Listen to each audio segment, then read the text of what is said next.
Sur toutes les artères du quartier de l'aéroport, une foule compacte. Elle se rassemble juste devant la base militaire française de Niamey, où 1500 soldats sont actuellement dans l'attente.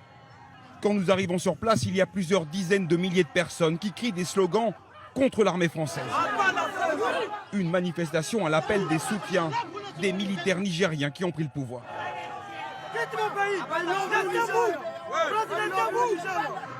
Pourtant, il y a encore quelques semaines, les soldats français menaient des missions de lutte contre les groupes terroristes en soutien de l'armée nigérienne. Mais le ressentiment de la population montait depuis des mois déjà.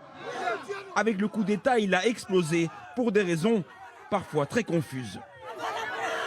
Il y a un mois, les soldats français et les soldats nigériens, ils se battaient ensemble contre les djihadistes à la frontière. À cause des Français, ils interdisent nos forces armées d'intervenir, de sauver leur peuple. Nous, on n'a pas besoin de la force, le combat du djihadisme, nous allons assurer ça. Notre force armée est déterminée, on va prendre notre courage à deux mains. Tous ces manifestants s'échangent des vidéos sur leur téléphone portable. D'après eux, par exemple, celle-ci montre un hélicoptère de l'armée française qui livrerait des armes à des terroristes qui attaquent le Niger. Selon vous, c'est sûr et certain que là, ce sont des soldats français qui amènent des armes aux djihadistes? Exactement. Il n'y a aucun pays qui peut fournir l'armée aux djihadistes que la France. Tout le monde le sait. Et pourquoi la France ferait ça? Parce qu'ils cherchent les intérêts. Ils cherchent de dominer la France et l'Afrique en réalité. Leur intérêt, c'est d'armer les djihadistes? Oui. Il y a beaucoup de gens qui pensent ça? Oui, bien sûr, beaucoup. En réalité, la vidéo n'a rien à voir. Elle date de 2021 et a été filmée dans un parc national de Centrafrique, puis détournée à des fins de propagande anti-française. Des personnes brandissent aussi des pancartes avec des accusations contre la France.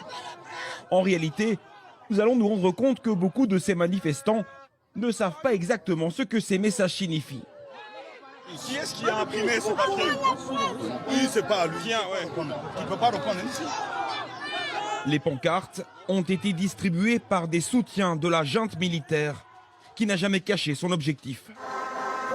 La lutte ne s'arrêtera que le jour où il n'y aura plus de soldats français au Niger. En dehors des manifestations, il est difficile d'entendre ceux qui pensent différemment. La junte au pouvoir a procédé à de nombreuses arrestations. Elle ne tolère aucune voix discordante. Pourtant, il y en a. Cet homme est un cadre dans l'administration du nord du pays. Il ne veut pas être reconnu, car lui ne souhaite pas que l'armée française s'en aille. Sans la logistique et l'appui de l'armée française, on se demande que sera l'avenir de notre État du fait de la montée du djihadisme. Le Niger sera vulnérable. On met tous les problèmes sous le dos des forces étrangères, notamment la France, alors que nous devrons regarder notre propre comportement et voir comment est-ce que nous pouvons créer les conditions de développer notre pays. La France ne reconnaît pas la légitimité de la junte et refuse donc de rapatrier ses soldats. Il en est de même pour l'ambassadeur de France. Son immunité diplomatique a été levée, son visa a été annulé, mais le diplomate reste au Niger.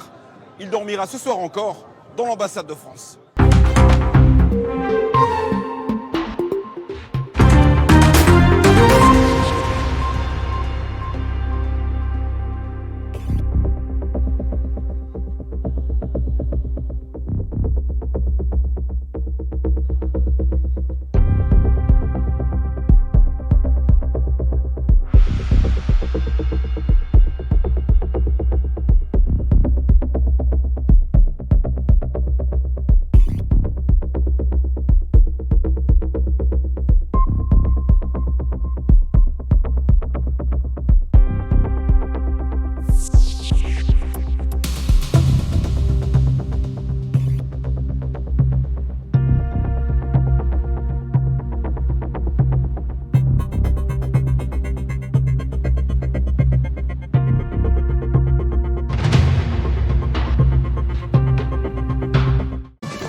Des aïeux, des génies, de la terre, des eaux, du soleil, de la parole. Le